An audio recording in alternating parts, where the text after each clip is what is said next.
Sunday, June 18th, 1815.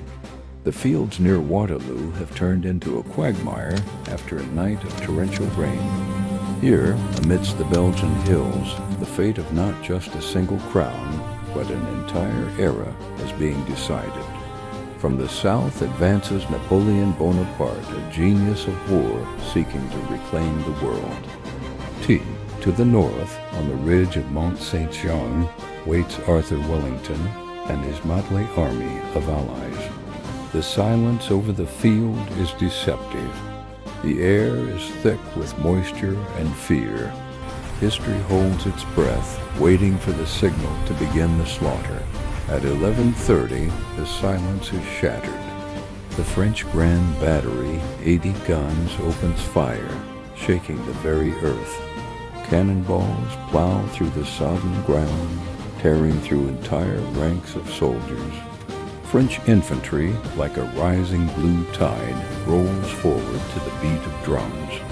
But atop the ridge, they are met by Wellington's cold calculation.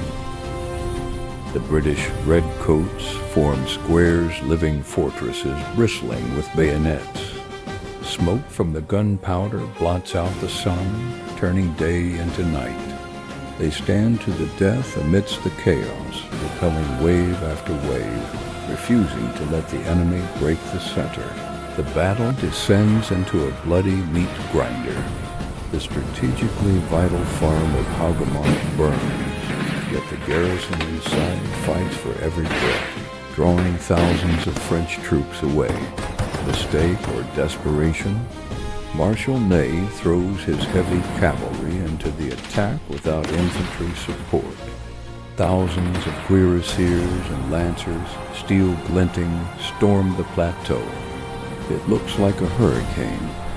They swirl around the British squares, trying in vain to pierce the wall of bayonets. Horses snort in terror, men scream, the earth groans. Wellington's line is thinning to the breaking point. The Duke prays, looking to the east. Give me night, or give me plucker. Suddenly, dark columns appear on the horizon. It is not Marshal Grouchy. It is the Prussians. The deadly trap around Napoleon begins to close.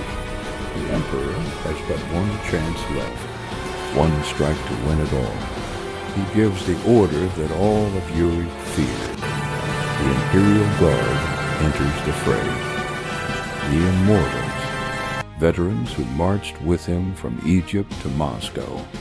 To the solemn and terrible beat of drums, they pass their emperor for the last time. They march into the smoke, certain of victory, for the Guard never surrenders.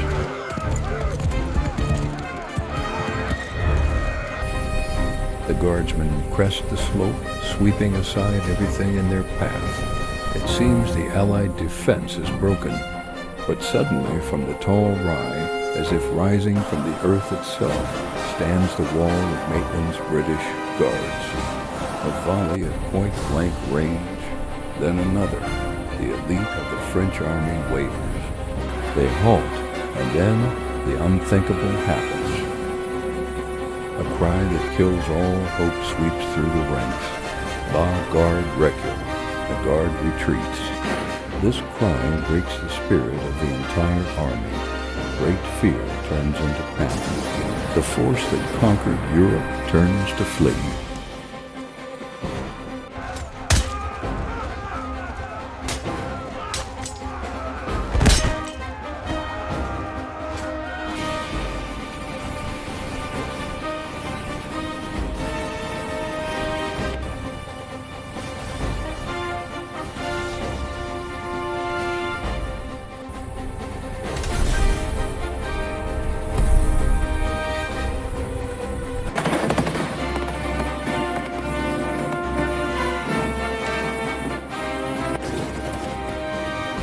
Forward!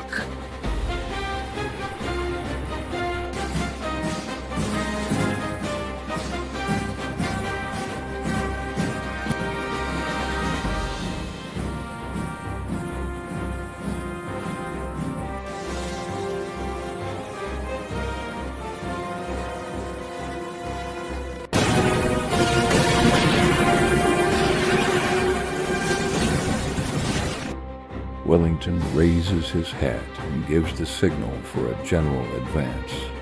The Allies, British, Prussians, Germans roll forward like an avalanche, crushing the remnants of the Grand Army. The sun sets over a field covered in tens of thousands of bodies.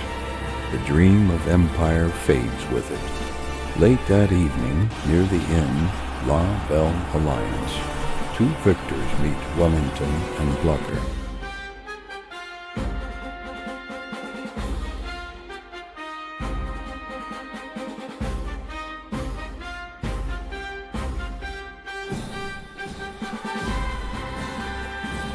Around them lie ruins, looters, and the silence of death.